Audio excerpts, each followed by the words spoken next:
Bismillahirrahmanirrahim. Elhamdülillahi Rabbil alemin. Vessalatu vesselamu ala Resulina Muhammedin ve ala alihi ve sahbihi ecma'in. Rabbi şrahli sadri ve yessirli emri ve ahlil uqdeten min lisani yefkahu qavli emma ba'du. Və bugün də Allah Azze ve Celle nəsib eləyərsə, Seyyidul Xatir kitabından qaldığımız yerdən oxumağa davam edəcəyik. Və müəllif növbəti fəsildə, 6-cı fəsildə belə bir başlıq vermişdi. Uqubətul qulub, qəlblərin aqibəti, yəni qəlblərin cəzası. Müəllif buyurur ki, A'zamul muaqabəti əllə yəhissəl muaqabu bil uqubə. Deyir, cəzaların ən şiddətlisi o cəza verilənin onu hiss eləməməsidir. Yəni bu cəzadan xəbərsiz olmasıdır. Çünki bəzən ola bilir ki, insan etdiyi əməllərdən dolayı və yaşantısından dolayı Allah Azze ve Celle onu dilədiyi şəkildə cəzalandırır. Onu hak etdiyi şəkildə cəzalandırır. İnsan bunun fərqinə varır və bundan bir dərs çıxardır, nəticə çıxardır və bundan dönür. Bu, hətta dünyavi işlərdə də belədir. Bəzən insan bir ticarətə girir, bir işlə məşğul olur. Yanlış etdiyi üçün o işin yəni nəticəsini pis şəkildə ödəyir. Yanlış ticarətə girir, yanlış insanlarla işləyir, yanlış yerdə işləyir və bunun nəticəsi olaraq qalibən ticarəti kəsada uğrayır. Və ona ziyan olur, ona bir cəza olur və dərk edir ki, mən bunu etməməliydim. Bu, hələ dini məsələlərdə daha önəmlidir. Allah Azze ve Celle bəzən insanı günahından görə cəzalandırır və onu da onun qəlbinə ilham edir. Yəni, bu başına gələn bu cəza sənin filan günahlarından dolayıdır. Yəni, əksər insanların halı budur. Asiliklərindən, günahlarından sonra yaşadıqları cəzanı insanlar hiss edir. Bu da Allahın bir lütfüdür. İnsana Allah Azze ve Celle bunu ilham edir. İnsan xətasını, harada boşluq buraxdığını anlayır və bundan dönür. Allah Azze ve Celle öz rəhməti ilə ona tövbəni nəsib edir. Amma bəzən də olur ki, insan bunu bilmir. Allah Azze ve Celle ona bunu ilham etmir. Onu hiss elətdirmir. Və insan da bundan xəbərsiz olur. Bax, müəllif demək istəyir ki, bu ən şiddətli olanıdır. Çünki bilən insan, cəzanın hardan gəldiyini, bu müsibətin niyə gəldiyini anlayan insan, ondan dönür, ona tövbə edir. Amma bir də ümumiyyətlə bunun cəza olmadığını düşünən insan və yaxud da bunu etdiyi əməllərə bağlamayan insan. Məsələn, insanın başına normal ticarət etdiyi halda böyük itkilər, böyük sıxıntılar, böyük bəlalar gələ bilir. İnsan sadəcə bunu səbəblərə bağlaya bilir. Ola bilər, yəni bu il alver yaxşı deyildi, məhsul olmadı və s. Düşünmür bəzən. Düşünmür ki, yəni, bu mənim günahlarımın səbəbinə ola bilər. Və yaxud durduğu yerdə sağlam olduğu halda Allah Azze ve Celle bir xəstəlik göndərir. Və fikirləşir, yəqin özümü soyuğa verdim və yaxud qripə yoluxdum və yaxud səhhətimə diqqət eləmədim. Yəni insanın ağlına bunun Allahdan onun günahlarına cəza olaraq gələ biləcəyi ağlına gəlmir. Bax, ona müəllif deyir ki, bu daha şiddətlidir. Yaxşı, şiddətli olan tərəfi haradır? Bilmədiyin üçün, ağlına gəlmədiyin üçün bundan dönmürsən. Nəticə çıxartmırsan, düzəltmirsən. Elə bilirsən, hər şey yaxşıdır. Necə ki, bunu bidət və böyük günah mövzusunda demişdik ki, iblisə insanı bidətə salmaq daha sevimlidir, nəinki böyük günaha və ya günahlara. Çünki insan günah etdikdə günah etdiyini bilir. Və çox zamanda buna tövbə etməsini də bacarır. Yəni, ən azından bilir ki, buna tövbə etmək lazımdır. Ən azından bir qəlbi sızlayır. Amma bidət eləyən insan, bunu dindən görən insan, bu ilə Allaha yaxınlaşdığını zənn edir. Burada gözəl bir iş gördüyünü zənn edir, ona görə buna tövbə eləmir. Bax, bu da ona bənzəyir. İnsan başına gələn müsibətin, cəzanın, onun əməllərinin qarşılığı olaraq anlamayanda, bax, o insan 2 qat müsibətin içindədir. Bir zaten cəzanı çəkir bu dünyada, bir də bunun nəyin üçün gəldiyini bilmədiyi üçün o şey də düzəldib ondan dönmür. Və sonra müəllif buyurur ki, və əşəddu min zəlik, bundan da daha şiddətlisi, ən yəqə sururu bimə huvə uqubə. İnsanın başına gələn o cəza səbəbinə, yəni sevinç yaşamasıdır. Yəni insan elə əməllər edir ki, o əməllər səbəbinə cəzanı hak edir. Bir də bununla yanaşı insan sevincli yaşayır, insan xoşbəxt yaşayır, insan mutmain yaşayır. Heç olmamış kimi. Nəyə misal verərək? Müəllif buyurur ki, kəl-fərəxə bil-məl haram və təməkkunu minəz-zunub. Deyir, məsələn, haram malla sevinmək kimi. İnsan Allah hasil etdiyini bilir və haram da qazandığını bilir. Amma qəlb o qədər qatılaşıb ki, qəlb o qədər Allah Azze ve Celle'dən uzaqlaşıb ki, insan buna sevinə bilir. Riba yeməsi kimi, insanların malına haqsız yerə əl qoyması kimi, qəsb etməsi kimi, və ya oğurluq kimi, və ya faiz kimi, və ya ticarətdə aldatması kimi və s. İnsan bunun haram mal olduğunu bilir. Amma bu ilə qəlbinin ağrıması, qəlbinin sızlaması belə şeylər baş vermir. Əksinə rahatdır, sevinir. Pul gəlib, yaxşıdır, rahatdır. Başını axşam yastığa qoyanda sevincli şəkildə yatır ki, arxamda pulum var. Bax, bu daha da şiddətli bədbəxtçilikdir. Və yaxud da günahlarından bir güz əldə etməsi, günahları ilə bir təməkkün əldə etməsi. Yəni, sanki belə olmalıymış kimi, yəni, hər şey belə getməliymiş kimi insanın bunda davam etməsi və bunun barədə heç bir sıxıntı duymaması. Bu daha şiddətlidir. Və sonra müəllif buyurur ki, وَمَنْ هَذِهِ حَالِهُ لَا يَفُوزُ بِطَاعَةٍ Kimin halı belə olarsa, halı belə olan insan heç vaxt itaətlə nicat tapa bilməz. Öz ibadəti ilə nicat tapa bilməz. Yəni, bir insan düşün, biraz öncə saydığımız bu sifətlərə malikdir və eyni anda Allah Azze və Cəllə ibadət edir. Namazlarını qılır, oruclarını tutur, zəkatını verir, böyük günahlardan və yaxud şirkdən çəkinir, küfrdən çəkinir. Bu insan bu halı ilə o ibadətlərlə nicat tapa bilməz. Çünki bu əməlləri ilə o ibadətləri artıq yerin dibinə vurur. O ibadətləri boşa çıxardır. O ibadətin əcrlərini ortadan aparır. Qiyamət günü hələ hansı tərəzinin hansı gözü ağır gələcəyini bilmir. Və yaxud da bu cümləni başqa mənada anlasaq, o adam ibadətə müvəffəq ola bilmir. Allah Azze və Cəllə ona ibadətə müvəffəq olub da o ibadətlə uğur qazanmağı nəsib eləmir. Çünki zülm dalınca zülm gətirir. Asilik arxasınca asilik gətirir. Qəlbinə qədər zülmə bulaşdı mı, qəlbinə qədər asiliyə bulaşdı mı, gerisindən yenə istəyir.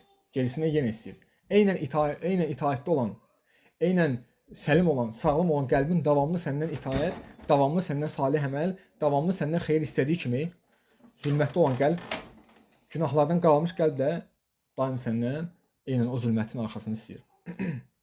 Və müəllif buyurur ki, وَإِنِّي تَدَبَّرْتُ أَحْوَالِ أَكْسَرِ الْعُلَمَاءِ وَالْمُتَزَحِّدِينَ فَرَأَيْتُهُمْ فِي عُقُوبَاتٍ لَا يُحِسُّونَ بِهَا وَمُعْظَمُهَا مِنْ قِبَلِ طَلَبِهِمْ لِلرِّيَاسَةِ Müəllif deyir ki, əksər alimlərin və zahidlərin halına baxdım. Yəni, onların halı barəsində bir tədəbbür elədim. Və deyir, onların əksəriyyətini nə halda gördüm? Onlar deyir, özlərinin də xəbəri olmadıqları cəzaların içindədirlər. Yəni, Allah Azze və Cəllə onları cəzalandırıb, özlərinin də xəbəri yoxdur. Və deyir, onların deyir, yəni bunun əksəriyyəti nə yönləndir? Onların deyir, bu zahidliklə və ya bu elmlə, yəni bu alimliklə başçılıq, mövqe, məkan istəmələrinə görədir. Yəni, adam zahidlik eləyir və yaxud adam elm tələb eləyir, adam alimdir, adam insanlar içində məsələn vaaz verir, xütbə verir. Məqsəd, niyyət nədir? Bir hörmət, ad, san, insanlar üçün yeri olsun, insanlar üçün dəyəri olsun, idarəsi olsun, başçı olsun, sözü keçsin. Bax, bu insanları Allah Azze və Cəllə cəzalandırır və xəbərləri də yoxdur. Fasil niyyətlərindən dolayı, ixlassız olduqlarından dolayı Allah Azze və Cəllə onları cəzalandırır və pis olan da onların xəbərinin olmamasıdır. Əziz müsəlmanlar, burada müəllifin verdiyi bu bir neçə misal bu ilə qısıtlanmır. Bu bütün müsəlmanlara xasdır. Abidə olsun və ya abidə olmasın, alimə olsun, cahili olsun, zahidi olsun, dünya əhli olsun, heç bir fərqi yoxdur. Hərənin özünün müvəffəq olduğu, əmil etdiyi müəyyən əməlləri, müəyyən niyyətləri və gizlində və aşkarda olan bəzi əməlləri var. İnsan nə qədər bunda ixlassız oldusa, Allah Azze və Cəllə onu cəzalandırır və insanın bundan xəbəri olmur. Və sonunda da sənə bu ibadətin, bu əziyyətin və ya bu elmin və ya bu pul xərcləmək nəyə qalır? Sənə əziyyətindən başqa bir şey qalmır. Necə ki, Peyğəmbər sallallahu aleyhi və səlləm bir hədisində buyurur, qiyamət gün cəhənnəm 3 şəxslə alovlandırılacaq. Alim, malından gecə-gündüz Allah yolunda xərcləyən varlı bir insan və yaxud Allah yolunda cihad edən. Mücahid, varlı insan və alim. Allah Azze və Cəllə bunları gətirəcək və bunlara bir sual verəcək. Nə etdin sənə verdiyim elmdən? Allah Azze və Cəllə alimdən soruşacaq. Deyəcək, ya Rabbi, mən öyrəndim və sənin rızan üçün öyrətdim. Allah Azze və Cəllə deyəcək, yalan deyirsən. Sən öyrəndin və öyrətdin ki, desinlər alimdir, desinlər bilir və sən bunu dünyada qazandın. At onun üzü isə cəhənnəmə. Və sonra müzahid gətiriləcək, Allah Azze və Cəllə ona sual verəcək, nə etdin? O deyəcək, ya Rabbi, sənin yolunda döyüşdüm, öldüm və öldürüldüm. Allah Azze və Cəllə deyəcək, sən döyüşdün, desinlər ki, o mərddir, o qoçaqdır və sən bunu dünyada qazandın. At onun üzə cəhənnəmə. Və sonra o malından gecə-gündüz xərcləyən, Allahın mal mülk verdiyi insan gətiriləcək və deyəcək ki, Allah Subhanahu taala nə etdin sənə verdiyim malla? O deyəcək, ya Rabbi, sənin mənə verdiyin mülkdən mən də sənin yolunda gecə-gündüz xərclədim. Allah Azze və Cəllə deyəcək ki, yalan deyirsən. Sən xərclədin ki, sənə cömərd desinlər, əl açıq desinlər və sən bunu dünyada qazandın. Atın onun özü də cəhənnəmə. Bax, bu oxuduqlarımız bizi tərbiyələndirir ki, kiçik əməl olsun, böyük əməl olsun. Gizlində olsun, aşkarda olsun. Heç bir fərqi yoxdur. İnsan ən birinci ixlasa riayət eləməlidir.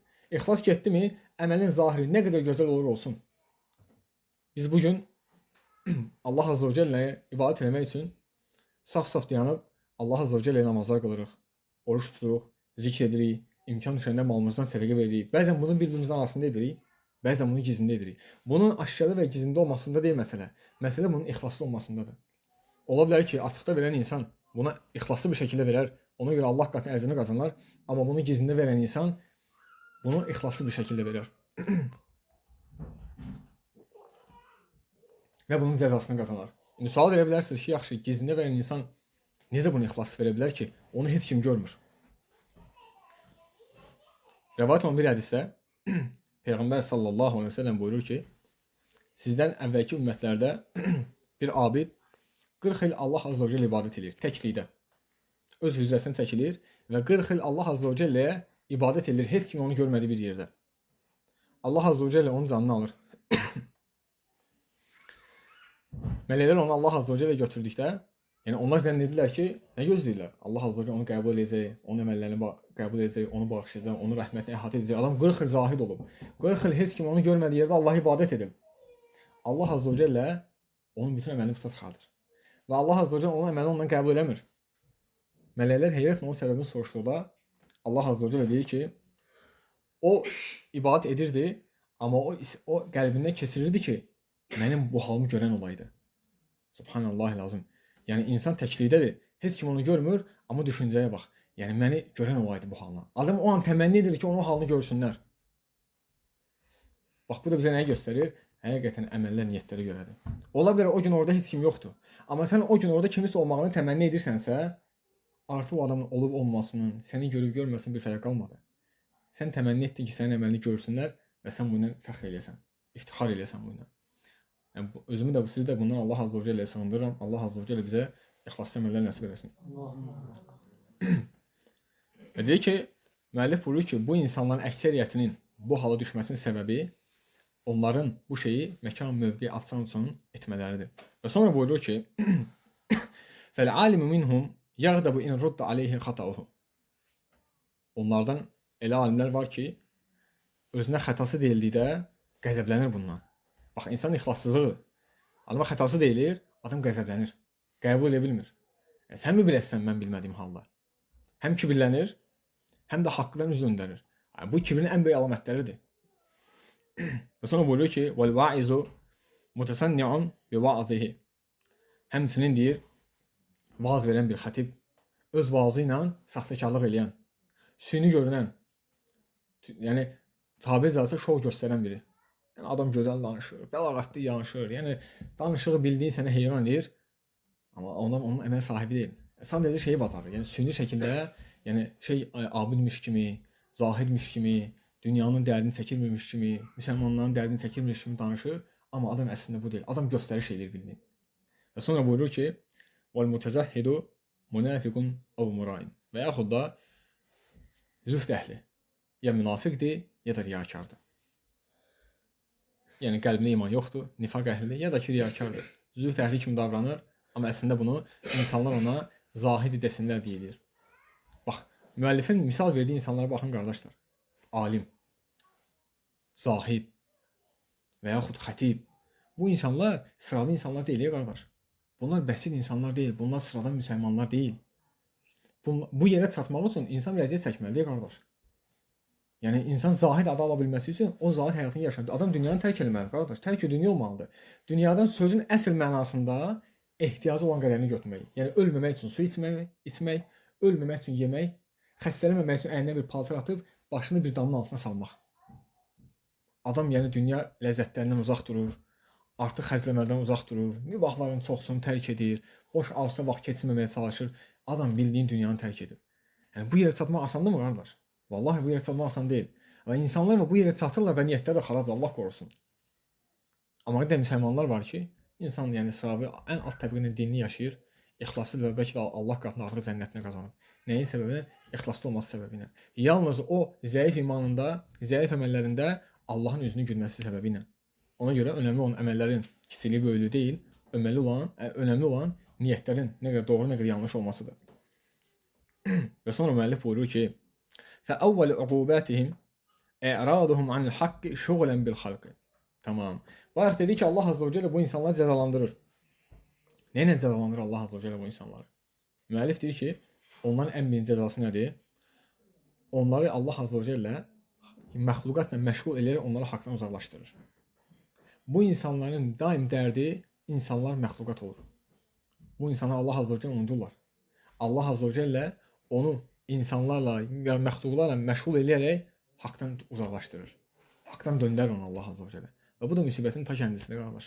Yəni sən ki haqdan döndərildin və dərdin qayən yalnız yaradılmışlar, yalnız bəşəriyyət oldusa, hansı ayət səni yönədəcək qardaş? Hansı hədis sənə irşad edəcək? Hansı nəsihət sənə təsir edəcək? Heç bir şey qardaş. Ta ki Allah Azze ve Celle yenidən o qəlbi haqqı döndərənə qədər. Və sonra müəllif buyurur ki: "Və min xafiyyə uqubatihim sulbu halavetil munacati və lezzetit ta'abbud." Və bir də bunların gizli cəzaları var. Bu bunların insanların gördüyü cəzalarıdır. Məsələn, mən bu cür bir zahid görürəm və ya bu cür bir alim görürəm. Yəni adamın təkəbbürlü olduğunu, haqqı qəbul etmədiyini və ya minbərdə şov göstərdiyini anlayırsan. Yəni bunun Allahın onun cəzası olduğunu anlayırsan. Bir də bunların gizli cəzaları var. O da nədir müəllif deyir? Onlardan deyir, münəccətin şirinliyin alınması. Münəccət nədir? İnsanın Allah Azze ve Celle ilə gizlində baş-başa qalıb, insanın Allaha, yəni dua edə bilməsi, içsən-içə Allaha yalvara bilməsi, Rəbbi ilə baş-başa qalmaq, qala bilməsi. Bunun şirinliyinin və təabbudun, ibadətin ləzzətinin, qulluq etmənin ləzzətinin ondan alınması. Subhanallahil azim. Yəni bu ləzzət getdi mi müsəlmanlar? Nə qaldı qardaş geriyə? Nə qaldı? Bizi bu həyatı ayarda saxlayan nədir? İmanımızın verdiyi şirinlik, Allah Azze ve Celle qul olmanın, yəni fəziləti, Allaha ibadət etmənin, yəni verdiyi o baş ucalığı, verdiyi qəlb rahatlığı. Düşün, bu gedir qardaş. Rükətlərlə namaz qılırsan, cüzlərlə Quran oxuyursan, pullar verirsən nə qədər sədəqə adına, əməllər edirsən, amma şirinlik ala bilmirsən qardaş. Ləzzət ala bilmirsən. Və yaxud da Allah Azze ve Celle səni özünlə baş-başa qalmaqdan məhrum eləyir. Çünki biz o insanların bu halını görmürük axı. Onlar ibadətdən ləzzət ala bilmirmi? Bizim xəbərimiz yoxdur. Onlar Rəbləri ilə baş-başa qalıb gizlində Allaha yalvara bilirlərmi? Bizim xəbərimiz yoxdur. Bu onların gizli cəzalarındandır. Müəllif deyir ki, bu onların gizli cəzalarındandır ki, onlar bundan məhrum olurlar. Allah Azze ve Celle bizi bunlardan məhrum eləməsin. Allahümme əmin. Və sonra müəllif istisnalarını gətirir və buyurur ki: "İllə ricalun mu'minun və nisa'un mu'minat." Yalnız həqiqətən ixlasla iman gətirən mömin kişilər və mömin qadınlar istisnadır. Və müəllif buyurur ki: "Yahfazullahu bihimil ard." Allah onlarla yeri qoruyar, yer üzünü qoruyar. Və vatinuhum kəzavahirihim bəl əclə. Onların deyir, batinləri də zahirləri kimidir. Hətta daha da gözəldir, daha da ucadır, daha da əzəmətlidir. Yəni necə zahirdə görünürlərsə, bax o övdüyü mömin kişilər və mömin qadınların zahirləri də o cürdür. Hətta zahirləri daha yaxşıdır. O insanlar ki, onlar riyaya düşmək qorxusundan, əməllərini put etmək qorxusundan salih əməlləri maksimum gizlədirlər. Zahirdə batində daha ixlaslıdırlar. Gizlində daha çox zikr edirlər. Gizlində daha çox dua edirlər. Gizlində daha çox əmr edirlər.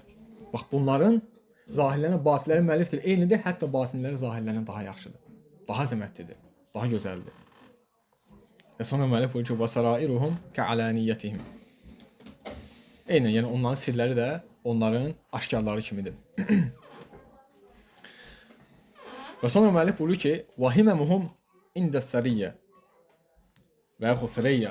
Müəllif buyurur ki, onların o əzimkarlıqları o qədər çoxdur ki, onların əzimkarlıqları Süreyya ulduzunun yanındadır. Və bəlkə də ondan daha yüksəkdədir. Yəni bu bir ulduz, bir planet adıdır. Yəni müəllif onların nə qədər əzimkar olduğunu başa salmaq istəyir ki, bunların əzimkarlığının dərəcəsi bu qədər yüksəkdir. Nəyə əzimkardılar? Allah Azze ve Celle ibadətə, ixlasa, salih əməllərə, nəfslərinə qarşı mübarizə aparmağa əzimkardılar. Onların himmələri, onların o əzimkarlıqları bu qədər yüksək dərəcədədir. Və sonra müəllif onları başqa sifətlərini zikr edir. Yəni bu övriyi insanlar və buyurur ki, "En arifu tenekkeru." Əgər tanınsalar, əgər bilinsələr, bunu inkar eləyərlər.